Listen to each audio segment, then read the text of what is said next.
As well to get to, the president sending 1,200 National Guard members to the border to boost security there, but our own Senator John McCAIN says that is not enough.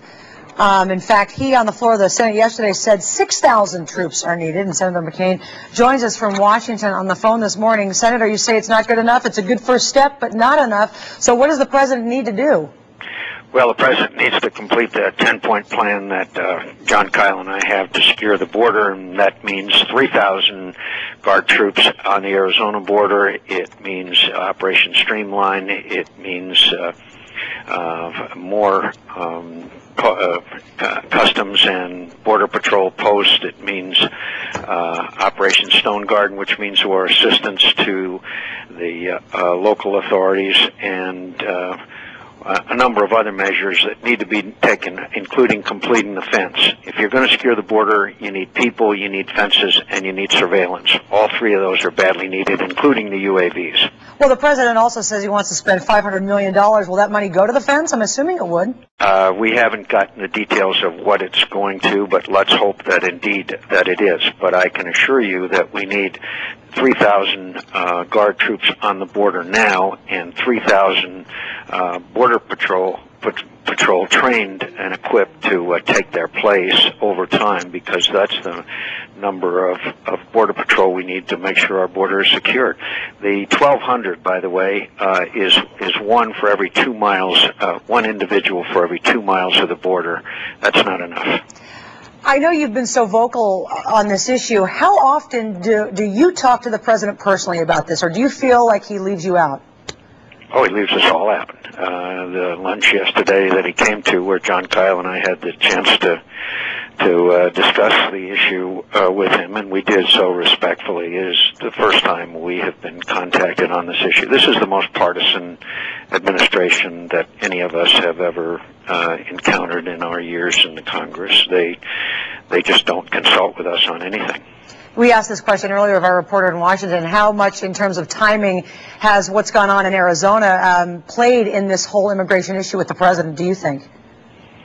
Well, I think the pressure on the president has mounted, and the administration has mounted dramatically. John Kyle and I have called for 3,000 National Guard to the border well over a year ago. And by the way, then Governor Napolitano called for them back in 2006. She doesn't seem to have that same amount of zeal today. But so I think it's no doubt about the publicity about the violence on the border. More and more people understand that there is the lives and property of our citizens, and especially in the southern part of our state, are not safe. Phoenix, Arizona is the second. Mexico City is the kidnapping capital of the world. Phoenix, Arizona is the second. That's disgraceful, and we have to get our border secured. Then the discussion that John Kyle and I had with the president, we have to get the border secured first. Otherwise, we will just have an endless stream of people coming into our country illegally. So get the border secured first, and then we will be glad to look at comprehensive immigration reform.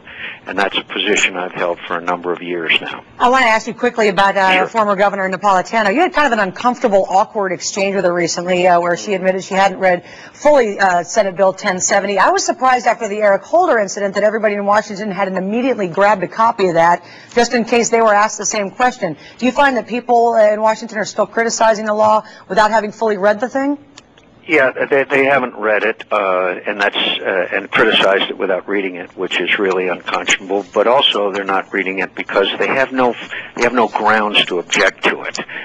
It is less severe than the federal law, and compared, by the way, to the Mexican law, which is incredibly severe. But the fact that the President of the United States, his Attorney General, and his Director of Homeland Security, all of whom have severely criticized the law and not read it, is remarkable commentary on the disconnect between what happens here in Washington and what the American people feel. As you know, a majority of Americans support what the legislature and the governor did and want the border secured, and the liberal media and the Eastern establishment, of course, 98% of them are opposed without having read the bill. I'd like to just mention one other thing about this boycott that's going on.